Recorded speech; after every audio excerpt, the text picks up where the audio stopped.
like a haunted ghost town.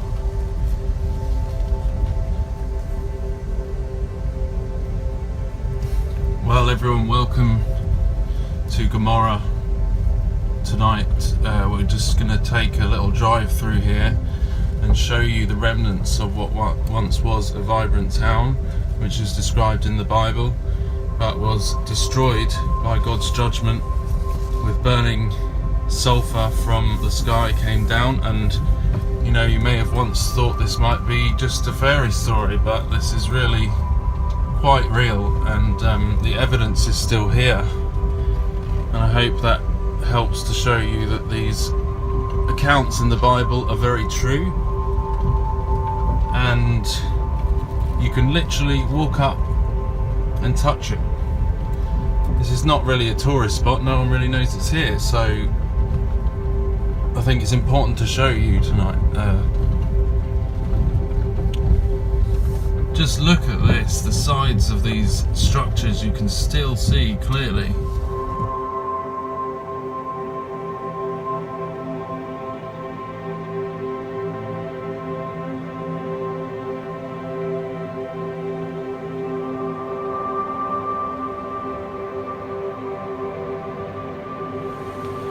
Wow. So you find these pieces of sulfur. See how this just crumbles? It's just ash. And these are parts of the ancient structures and the ancient buildings. I think there was a door here, wasn't there? Look at this. You can see the outline of these ancient structures that are just all over here. It's absolutely amazing, and just real evidence of the Bible truth. You can actually see potentially the slant of the roof sloping up, coming down here, going up there. This isn't even a tourist spot, this is just stuck out on the side of the Dead Sea, and was sort of recently discovered to be here, and you can just see all over here is just ash. This is just ash. Just crumbles. And you can see the layers. You know, if you look closely here, you can see all of these layers. You see that? And these layers are just an example of perhaps how the heat compacted and made such a big impact on this place. And look at that up there. The shapes of these structures, look, completely squared off. This used to be some kind of feature, part of this old town that was turned to ash.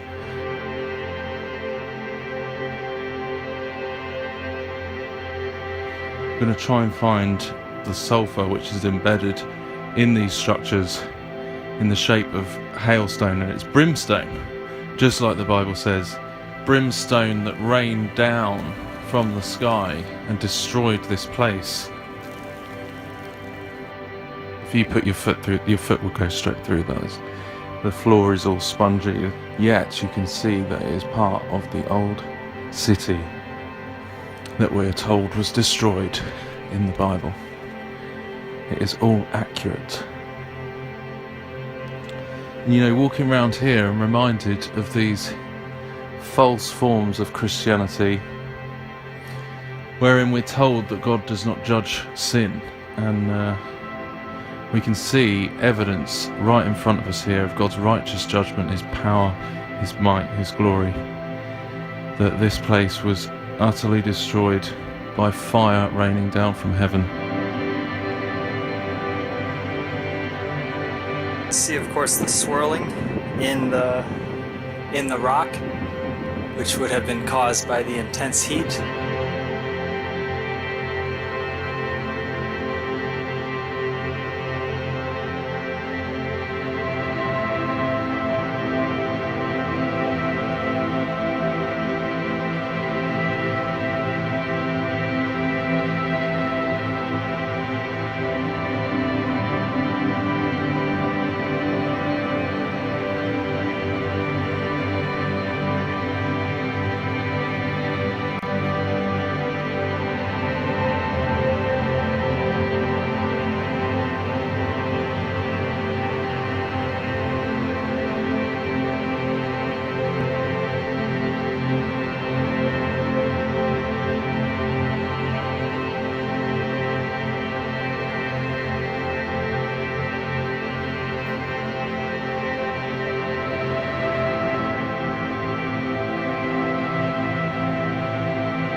Sodom and Gomorrah.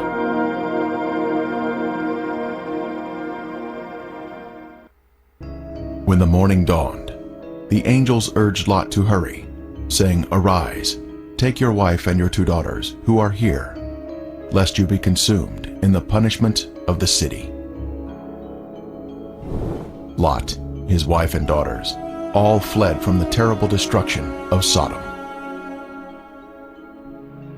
Likewise, as it was also in the days of Lot, they ate, they drank, they bought, they sold, they planted, they built.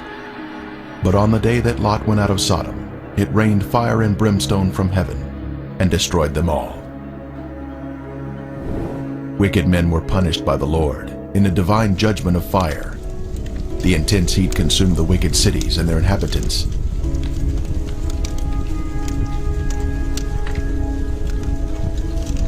But Lot's wife looked back toward her beloved Sodom, violating the angel's command, and was thus turned into a pillar of salt. Turning the cities of Sodom and Gomorrah into ashes, condemned them to destruction, making them an example of those who afterward would live ungodly. This is a visible example that is mentioned here. The Bible tells us the cities were in the plain of Jordan, which is the area surrounding the Dead Sea, and it was once a beautiful, lush area. At 1,300 feet below sea level, this is the lowest place on earth, a very hot and desolate region that was cursed by God because of the sins of the people. Flavius Josephus, the 1st century Jewish historian, tells us, "There are still the remainders of that divine fire, and the traces of the 5 cities are still to be seen." Popular thought has it that the cities were later covered by the waters of the Dead Sea, but if Josephus could see the cities in his day, then we should be able to view them also, as the water level has, if anything, receded since his time. Driving along the coastal highway of the Dead Sea in Israel, one can soon see peculiar formations that are of a lighter color than the surrounding terrain. These are the ashen cities, destroyed by the wrath of God. These cities were consumed by intense flames, a supernatural heat that was directed by the hand of God. Today there is ash that is of lighter color than the surrounding mountains and terrain. As mentioned in the Bible, this is a desolate area where nothing grows.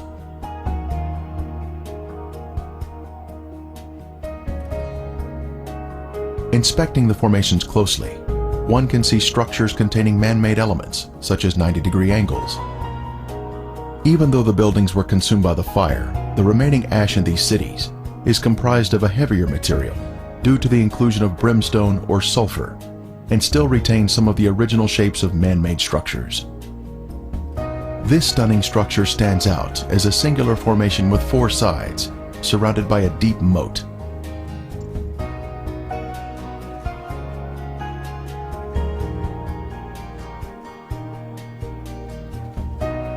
We move in closer to inspect the unusual features evident on the side of the formation.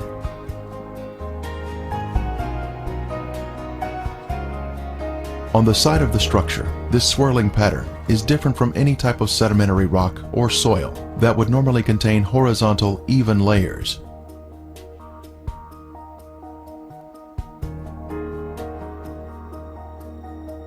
These swirling designs were also seen in other ashen formations in the cities. This is evidence of extreme heat, up to 6,000 degrees Fahrenheit, where thermal ionization occurs, when the electrons repel and attract, forming these unusual swirling designs.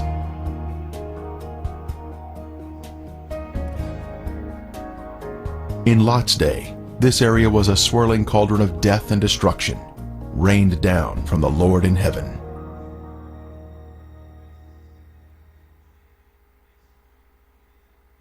Strange anomalies can be seen here, such as these fragile layers of material which disintegrate when touched. The limestone buildings in the cities of Sodom and Gomorrah were totally transformed into ash by the consuming fire of the Lord. Evidence of this destruction is revealed in the white gypsum anomalies in the area, including unusual shapes of chalk-like material, which is not found in other parts of the country.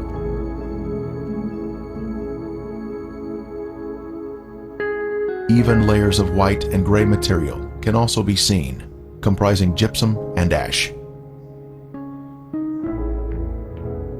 At the time of Elijah on Mount Carmel, the Lord sent down a superheated fire from heaven, consuming the stone altar and sacrifice, turning them into ashes. Then the fire of the Lord fell and consumed the burnt sacrifice, and the wood, and the stones, and the dust, and it licked up the water that was in the trench. We are also told, "For the Lord your God is a consuming fire, a jealous God." When God unleashes a consuming fire, it will turn stone into ashes. A large section of gypsum has fallen down here.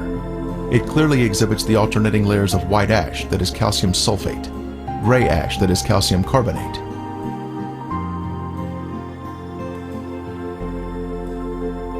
One can also find loose or powdery ash that is quite thick and has been deposited next to the formations. The ash is made up of calcium carbonate and calcium sulfate, which comes from the limestone buildings and the brimstone mixing together during the fire.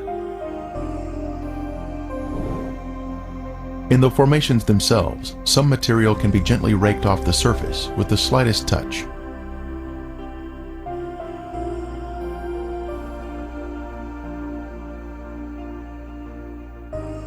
Looking down the city streets, one can notice man-made shapes which are not found in nature.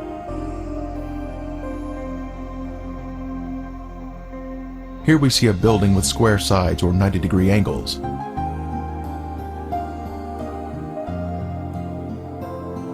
From the opposite side, we can see the same symmetrical structure and man-made angles.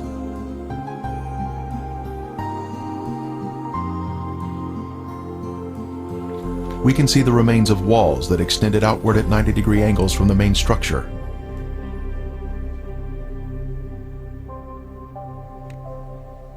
Once again, further evidence of man-made construction. Here we can see square windows that are visible in the walls of the structures, which give us a view of the past.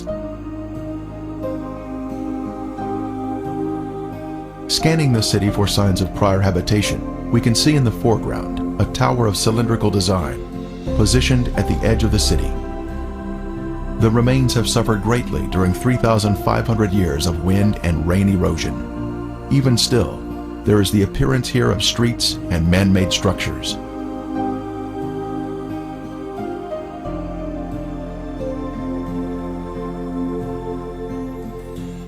The whole land is brimstone, salt and burning. It is not sown, nor does it bear, nor does any grass grow there, like the overthrow of Sodom and Gomorrah, Admah and Zeboim, which the Lord overthrew in his anger and his wrath. Then the Lord rained brimstone and fire on Sodom and Gomorrah, from the Lord out of the heavens. Brimstone. Our first sample was found here, having been washed down from a higher location. This is the heavenly marker left behind, which proves the sites to be the real Sodom and Gomorrah. Ron Wyatt was the original discoverer of these cities in 1989, and he now describes the brimstone found here. Okay, we're down at Sodom and Gomorrah still. Right in front of you see some unusual looking spots on this shall we say, layer of ash. It's not stone, it's ash. Now we'll move in for a close-up of this. And you can see that they're kind of circular shaped places. Now what we have found, and we'll move in a little closer here, is that inside each of these is sulfur. That is in most of them. Now the ones that do not have sulfur in them, and this one we just took a bunch of sulfur out and put it in our specimen bag. But the ones that don't have sulfur have a very black center where they have where it's been very hot. So now we'll move in on this one where there is some sulfur still present. and back off just enough so you can see what we're up to here. And we'll go collect that sample in a bag. Exploring the cities further, more brimstone was found of various shapes and sizes.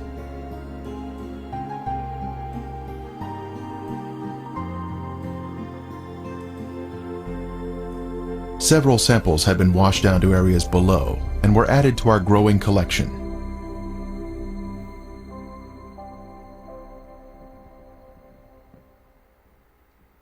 This brimstone is made of monoclinic, white sulfur that has been burned or cooked at a high temperature. It is quite different from natural sulfur that is formed in geothermal areas. Samples were taken to a lab for analysis.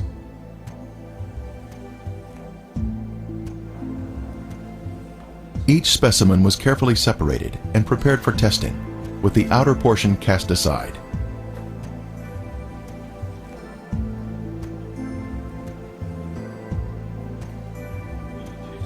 Next, the samples were dried and placed in a rock crusher. Then they were pressed onto a disc.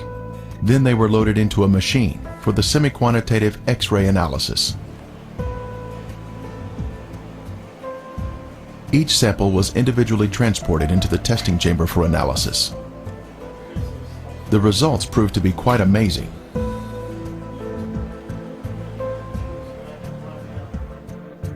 As the samples were found to be 98% pure sulfur, unlike any other sulfur found on Earth.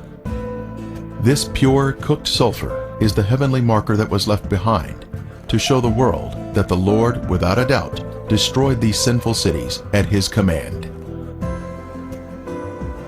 Critics have said that the sulfur is from volcanic activity, but that type of rhombic sulfur is only 40% sulfur and is of a crystalline form, unlike the white, compacted monoclinic form that is found in the Ashen cities today.